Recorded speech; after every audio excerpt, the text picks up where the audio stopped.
anything in this industry, I feel like it's like kind of gypsy lifestyle, especially when you're starting out, because it's like, you know, you have to get your like pay your dues, essentially. You know what I mean? And usually starting in like smaller markets, whether it's regional theater for actors, you know. So it's like I spent a good like 6 years of doing regional theater productions of shows. Yeah, of shows that were happening in New York. And you almost quit, right? Oh yeah, yes, because it's like similar to what you just said. Like as far as like there was a job that came that I thought I was absolutely perfect for. That I was like this show that musical like in New York that I was like, this is my job. Like I just kind of was like, there's the way it's been described. You know, I was like, I've worked with these people. I was like, this is going to happen. Like, and it didn't. And not only did it was like, by the way, here's somebody got offered the job and they passed and then they gave it to someone else. Oh my God. It's not like, it's not yours. You were like the second or third choice. Like we just kept going down the line. It's like, this is not yours.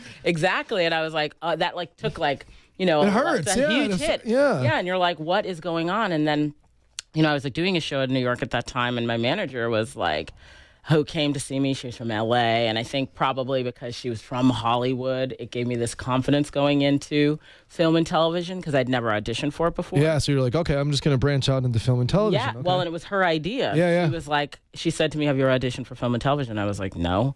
And she's like, really? And I was like, no. She's like, I think, you know, from the moment we start now together, you should only audition for that. I think you could have a career in it. And I was like, okay, this woman from Hollywood thinks I can. So I'll believe in myself. So I believe, yeah, exactly. It's interesting that it took somebody else believing in you for you to believe in yourself. In that capacity, well, yeah, because here's the thing. It's like we see TV now and we see film now really diversifying itself. But at that time, I didn't see people like me. Interesting, in this space. And so when you know, it's a very different thing to knock on someone's door and invite yourself over dinner and then from being invited to the table, right? Interesting, So it was like when I started, it was like I didn't see, not only did I not see me, I didn't see representations of me specifically, this black woman who is like not traditionally giving you all the versions we've seen in the past, you know? So it was that sort of thing. So you just kind of are like, is there room for me here? Is there space for me here? I know I love what I do. I enjoy what I do. I feel like I have an interesting voice, you know? Yeah. But to have somebody sort of open that space up for you was kind of like, huh? So with that manager telling me, you know, no, I think you could do this. And then, of course, you know, Genji Cohen, who created Orange, really created a space for me to do what I do. You're so good in it too. Thank you. You're just like, how much of it is improvised? How much is it you?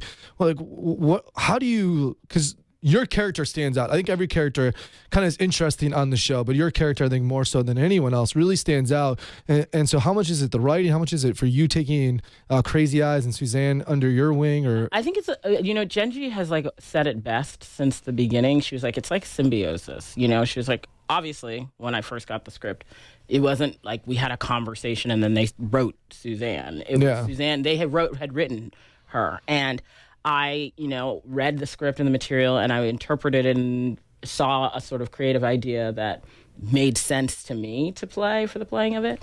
And then I started doing my work, and then from that, then she and her writers were inspired to write the longer story. Oh, wow. So it's kind of interesting. A team effort without anybody discussing the plays, if that makes sense. You know what I mean? How much is it like where you just kind of go off on your own, like Mad Lib, improvise it and stuff like that? Like, it's a bit. You say some crazy stuff, man. There's some stuff that's ad lib, you know, like there are. First of all, we always do a clean. I mean, I have to tell you though, but like she writes some pretty funny stuff. You know? Yeah. She writes some funny stuff, so it's like. Some of those lines where it's like, that's not written. You're like, well, actually, she did write that. Really? Like, you're like, she did write that. Yeah, but then there's stuff, you know, we always do a clean take as written. Oh, okay. The cast always does one clean take, like a couple clean takes, like as written. For every scene, okay. For every scene, as written, you know, just to have it, you know? And then they say, like, go for it, like, really? Do whatever, yeah. And that's so cool. They'll roll camera sometimes, and if you're saying something, like, anytime, like, normally if I'm, like, listing a bunch of stuff, or, like, you know, if they've written, you know, like, no, no, no, or something, I might be like, no, no, no, no, no, no, no, no, no, no, no, no. You just busted it out. No, no, no, no, no. Something like that. You know what I mean? Yeah. Like, and they'll give you the space to like, Yeah. write, like just riff for a while.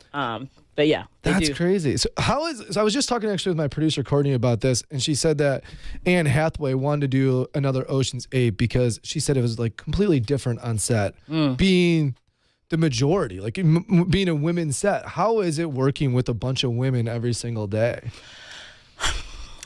It's amazing, and Is there drama? There's got to be drama. All these women get together, and there's just stereotypical like women who create first of all, drama. we're with each other? operating as if like under the assumption as if men aren't dramatic. So like Yeah.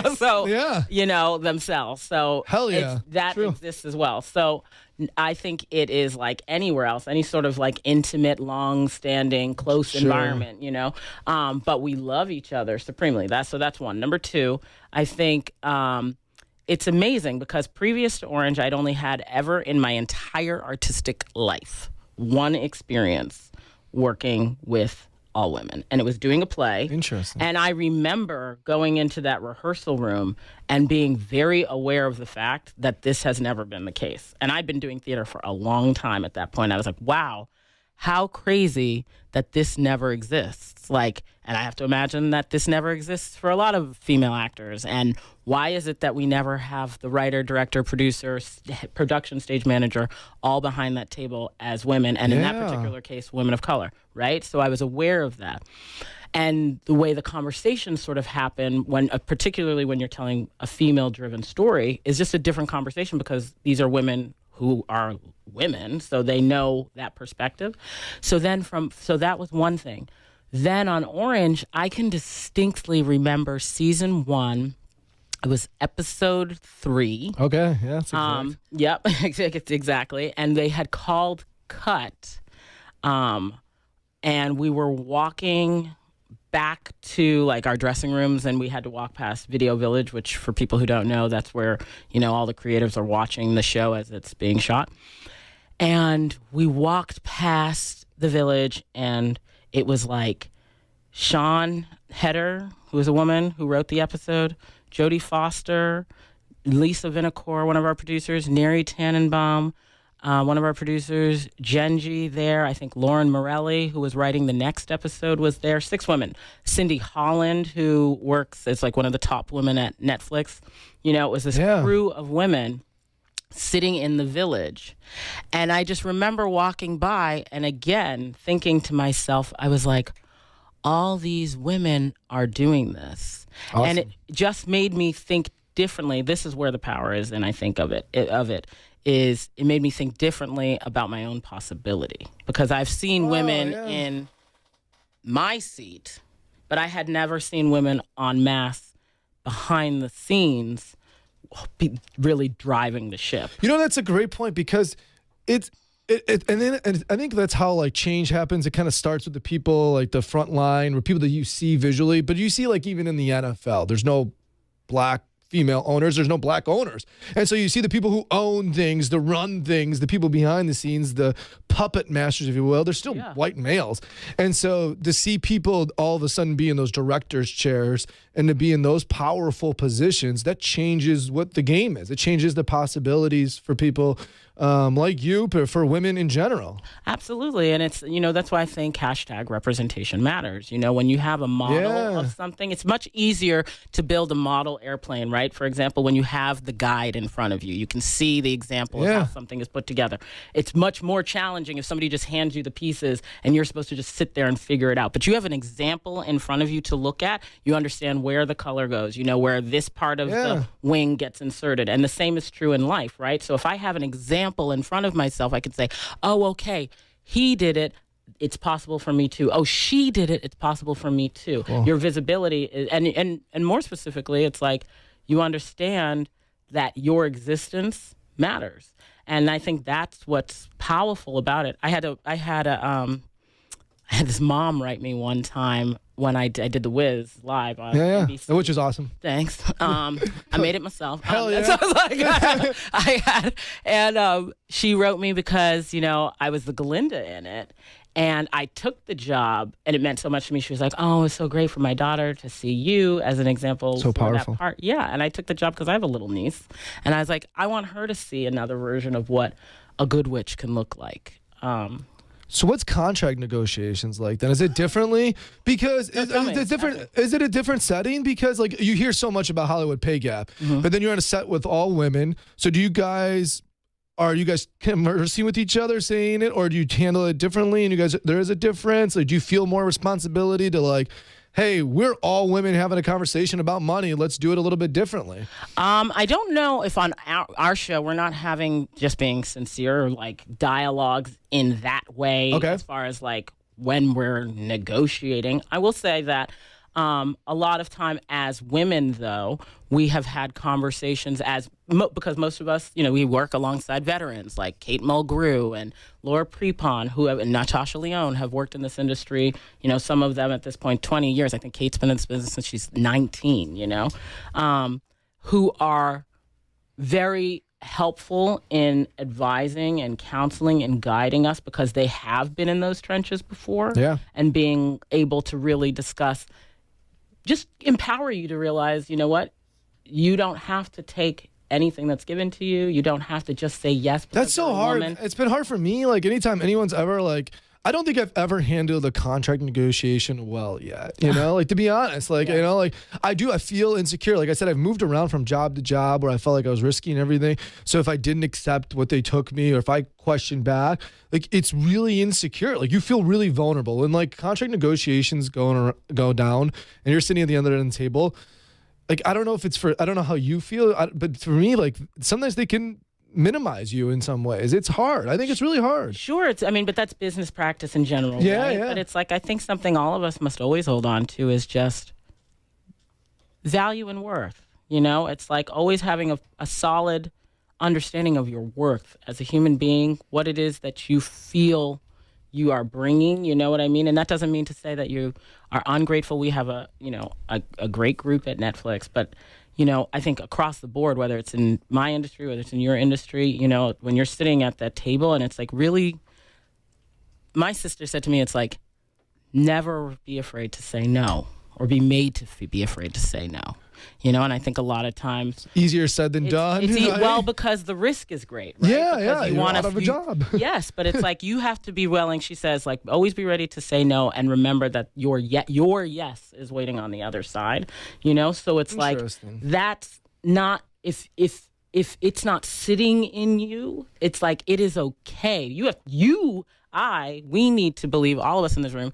We need to believe that what we do matters.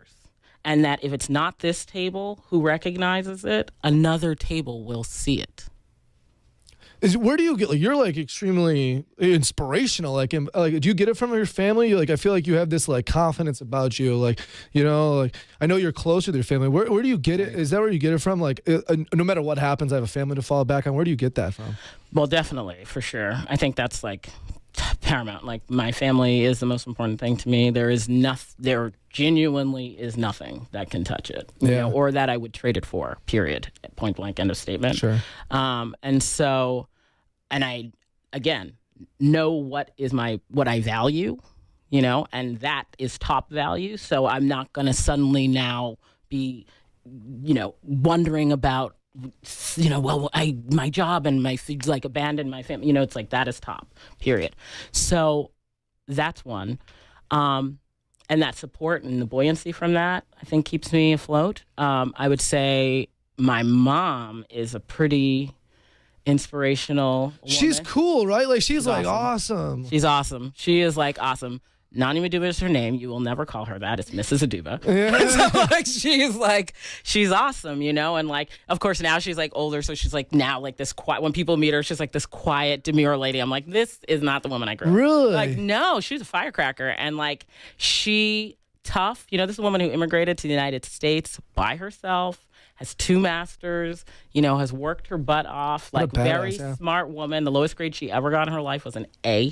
Really? Yes, and I used to think All as a kid, schools? all school, Wow, masters, that's impressive. grad school included, and I used to think she was joking when I was a kid. What does she have her master's in? 2 masters? Social work. She has her MSW. Really? That's what my Yes. wife does. Oh, It's- really? Yeah, she's a social worker. Yeah, Yes. she does. Yeah, she's a mental health therapist. Oh, wonderful. Okay. Yeah, that's so cool. Yeah, and I used to think she was like lying. I was like, that's not true. Until like one day she pulled out whatever she was like cleaning out a cabinet or something, and I was like looking at the papers she had on her bed, and she had all her report cards. She had her college, undergrad, and grad transcripts out, and it was like A. That's impressive. Wow. I did that to my wife once. It was the biggest mistake I ever made because when we first met, we were both working at Target and we had a class of 1,000. And so like we had really smart kids. One kid in our class like got an 36 on his ACT twice. Wow. Like we had geniuses that graduated. I don't know what happened to me. Yeah. But she goes, I'm like 21st or 25th out of the class of 1,000. I'm like, bullshit. There's no way. And I called her out because she doesn't act like that at all. Yeah. And so the next day, this is the type of woman she is. She slammed her transcript Of down on course. the table at Don't work. And mess she said, with me. "Damn right." And I never questioned her again. I was That's so telling you. crazy. Yeah. And my mom, to say she just said it, but it was like, it was like years later, I was like, oh, wow, you're for real. Like, she's the truth. But it's like those smart ladies, and you're a smart man for marrying her. So it's like, it matters. And it's like, I think for me, my mom, like, because of that discipline, she always put on us as kids, like this expression that as children, we never really paid attention to. But as I grew up, I realized, like, no, this is like the code to live by. And she was like, always work hard. Uzo, you must work hard. She's like, whatever it is you do, I don't care what it is you do, you must work hard. She's like, I've never heard of nothing coming from hard work. I've heard of nothing coming from nothing. I've never heard of nothing coming from hard work. If you are prepared to work hard, I don't know when, I don't know what, but something will come. And I believe that too. Yeah. she lives it. That's the other part about it. It's like, again, the watching of an example, It wasn't like she's saying it and I'm watching her chilling on the the couch. Yeah. I'm watching her live that hard work. And that was always inspiring. She always, and still always, my mom, like, she knows just the right thing to say if you're feeling down. My friends would come, maybe it's the social worker in her, I don't know. Like, I would come home sometimes and like a friend would be on the couch with her, like talking, and then they'd like get up and like go whatever, do whatever. And like that night I'd be like, what were you guys talking about? And she's like, that's for us to know. And I was like, okay. I was like, she kind of gave that energy in the house. I started this podcast that and it was like I wanted to interview like everyday people, like interview celebrities all the time, but like everyday people have like these really interesting stories, and I want to interview your mom, man. Like, she's awesome. It'd be so cool, like, right? Yes, she's awesome. Because those are the inspiring stories you never get to hear, like unless you tell the story forward. Like she doesn't get the microphone to tell that story, and it's so cool. All right, so I'm gonna eventually. I could sit here and talk to you about your life. Thanks, appreciate that. I could sit here and talk to you about your life and everything. But I'm gonna eventually get the wrap up sign. So tell us about this next season. Like a lot of drama went down at the end of season 5. I know. Are we going to get answers this season? Because like life's about to change. Even in the trailer, you can see that you guys are going to Max now, right? Yes, we are going to Max. This season is next level. It's intense, because here's the thing. We've watched every year previous, like a new fish come in. Okay. But we as an entity have never been the new fish. And this time, Oh, good point. the women, all of us are the newbies, you know? All right. And it's like that, to watch that world come to life is pretty crazy because we're entering their world. This is their place, their space. These are the OGs. And you guys like, it's been this weird like dynamic where like, I understand that you're prison, but it's like this really like, you're kind of like, this prison's cool, but this Max can be a lot different. Oh, like, yeah. It can be a lot and so like you're the only person, and I could be wrong, I think I know this, but you're the only person or only female to ever win the Emmy for drama and comedy for the same character? Yes. Okay, I thought I knew that. So you're right. But is it because the show kind of changed? It was like very comedic at one point, and then it takes on a spin. So is this going to be dark? Is it going to go back to the comedic roots? Like what can we expect from that? I think it's a reset button of stuff, Okay. Because it's because of this fish out of water element. That's how our show started with the Piper of Yeah, right? yeah. Where it's like everybody was new. Everybody we were meeting was new. Even if they were old to Litchfield, we didn't know them as Sure. viewers. So that's where you got to those backstories and a lot of the like comedic humor, awkward getting to know each other. Exactly. And so rather than it be one person, we're all the people bringing you, the audience, into this new world and bringing you to these other characters. So there's that element that definitely still exists in it. But here's the thing. It's Max, though. So there's only... It's going to be dramatic and dark still at times, Exactly. And that's what Genji does that I think is genius, is like every single season as light and as she can make it, she always has a way of like bringing us back home to where we are. That at the end of the day, we are talking about life in prison, whether that's Trisha dying season 1, whether that's V dying season 2, whether that's, Stella getting sent off to Max, whether that's Pusey dying. Yeah. You know, we always are reminded, it's a gut punch. We're always Are we gonna get gut punched again? Always. Always. It's not orange if we're not gut punched. Awesome. Thank you so much. Appreciate taking your time out and talking life with you. It was awesome. Thank you.